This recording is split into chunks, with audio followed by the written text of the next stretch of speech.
তো বিএসএনএল কিন্তু 1,00,000-এর উপরে টাওয়ার 4G করে ফেলেছে। তো এবার কি করতে হবে? টাওয়ার তো লাগিয়ে দিলাম, রেভিনিউ বাড়াতে হবে। প্ল্যান কিন্তু বিএসএনএলের 2025-এর ডিসেম্বরে বেড়ে গেছে। কীভাবে বেড়ে গেছে? তোমরা তো দেখছো যে প্ল্যান আমরা রিচার্জ করতাম যে অ্যামাউন্টে, সেই প্ল্যানে রিচার্জ করছি। এইখানে কিন্তু বিএসএনএল আসল গেমটা খেলেছে। প্ল্যানের যা দাম তাই রেখে দিয়েছে। কি করেছে? ভ্যালিডিটাকে কেটে দিয়েছে, এবং ভ্যালিডিটা এমনভাবে কেটেছে না, প্রায় 20% যে প্ল্যান ইনক্রিজ হয়েছে সেই 20%-এ এখানে কিন্তু এফেক্ট পড়েছে। আমাদের সবথেকে প্রিয় প্ল্যান কোনটা সিম চালু রাখার জন্য? 107 টাকার 28 দিন ভ্যালিডিটি পেয়ে যেতাম। আগে যা হতো সেটাকে ধরছি না, লেটেস্টটাকে ধরছি। 28 দিন validity, 300 minute call, 3 GB net, মানে 3 ঘন্টা 20 মিনিট কল থাকতো আর কি টোটাল সারা 28 মাসে, এই 28 দিনে। তো সেই যে প্ল্যানটা সেটাকে ছেড়ছাড় করে এরা করে দিয়েছে 22 দিন। 22 দিনে তুমি কী পাবে? 200 মিনিট কল যে কোনো নেটওয়ার্কে, তার সঙ্গে 3 জিবি ডেটা। এটা কিন্তু এক একটা যে সার্কেল রয়েছে সেই সার্কেল ওয়াইজ হয়তো ডেটা কম বেশি হতে পারে। ভ্যালিডিটি 22 দিন, 107 টাকা। সো সিম চালু রাখতে যাও বিএসএনএলে, কোনো ব্যাপার না, 107 রিচার্জ করো, 22 দিন ভ্যালিডিটি পাবে, তাও আনলিমিটেড কল পাবে না। এরপরে সিম চালু রাখতে যাও 197 টাকা রিচার্জ করতে হবে। সেখানে কি পেয়ে যাবে? 300 minute call, 4 GB data, 42 days, 2 মাস বা 1.5 মাসও দিচ্ছে না, ঠিক আছে, 200 টাকাতে। 1 মাসের জন্য যদি মজা নিতে যাও তাহলে 199 টাকা রিচার্জ করতে হবে, তাও আনলিমিটেড কল।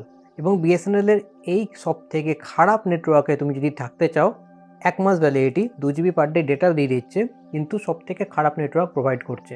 4G অবশ্যই দিয়েছে কিছু কিছু জায়গাতে, এবং যে জায়গাগুলোতে দিয়েছে যথেষ্ট ভালো, কিন্তু ওই শুধুমাত্র বাড়িতে থেকে যদি 4G ইউজ করতে চাও, তোমার ব্যাকআপ একটা যদি কোনো ইন্টারনেট পরিষেবা থাকে বাড়িতে, তাহলে তুমি বিএসএনএলে যাও, পার ডে 2 জিবি করে 199 টাকা রিচার্জ করে ইউজ করতে পারবে। যখন সার্ভিস থাকবে খুবই ভালো, কল ড্রপিংয়ের সমস্যা তোমাকে মেনে নিতে হবে, ওয়াইফাই কলিংয়ের সাপোর্ট নেই, এটাও মেনে নিতে হবে, ঠিক আছে। এরপরে 99 টাকার প্ল্যান ছিল যেটাতে 15 দিন ভ্যালিডিটি থাকতো এবং আনলিমিটেড কল পাওয়া যেত, কিন্তু সেইটা এখন 14 দিন পাওয়া যায়। তোমরা যদি দেখো যে অন্যান্য যে সমস্ত কোম্পানিগুলো রয়েছে তাদের সঙ্গে কম্পেয়ার করে, মোটামুটি কিন্তু প্রায় বিএসএনএল সেই সমতুল্য হতে চাইছে।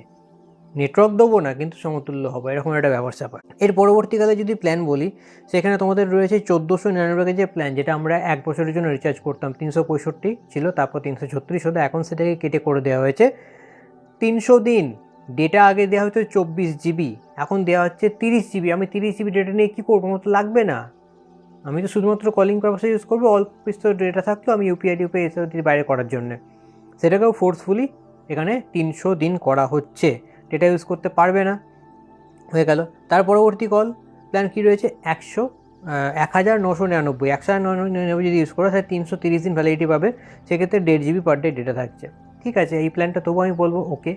তারপরের প্ল্যানটা রয়েছে 2399, 2 জিবি পার ডে ডেটা, 365 দিন, মানে 1 বছরের জন্য ইউজ করতে চাইলে তোমাকে 2400 টাকা ইউজ দিতেই হবে। 2400 টাকা দেওয়ার পরে তুমি এখানে কল ডেটা সব কিছু পেয়ে যাবে। এবার অন্যান্য প্রাইভেট টেলকোস থেকে কী মনে হচ্ছে? অনেকটা সস্তা না? সস্তা তো অবশ্যই, কিন্তু তুমি যখন মোবাইলে ইউজ করছো, অন দ্য গো ইউজ করবে, মোবাইল ইউজ করবে না অন দ্য গো ইউজ করবে, তো অন দ্য গো যখন ইউজ করবে, কী মনে হয়?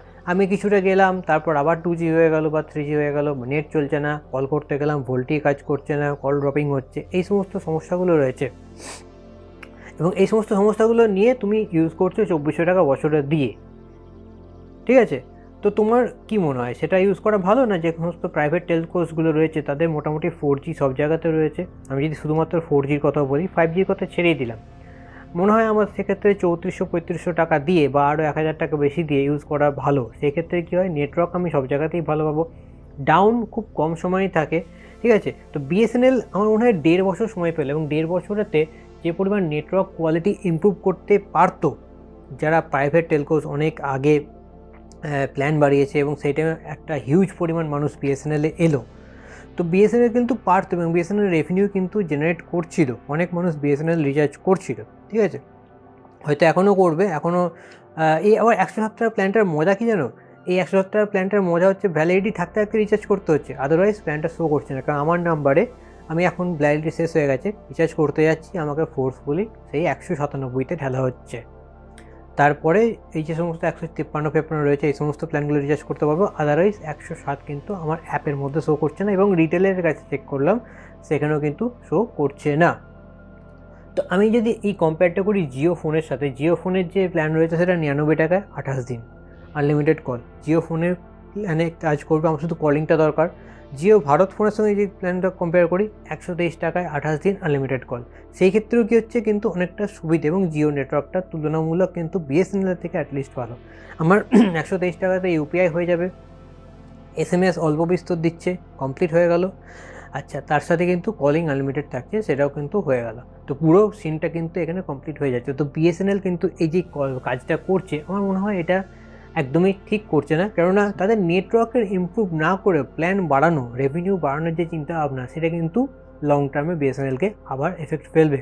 তো আজকের ভিডিওতে এইটুকুই আলোচনা করার ছিল। যদি ভিডিওটা ভালো লাগে কী করতে হবে, চ্যানেলটাকে সাবস্ক্রাইব করে দিও। দেখা হচ্ছে আবার একটা নতুন ভিডিওতে, তখন ভালো থাকবে। চলো, টাটা।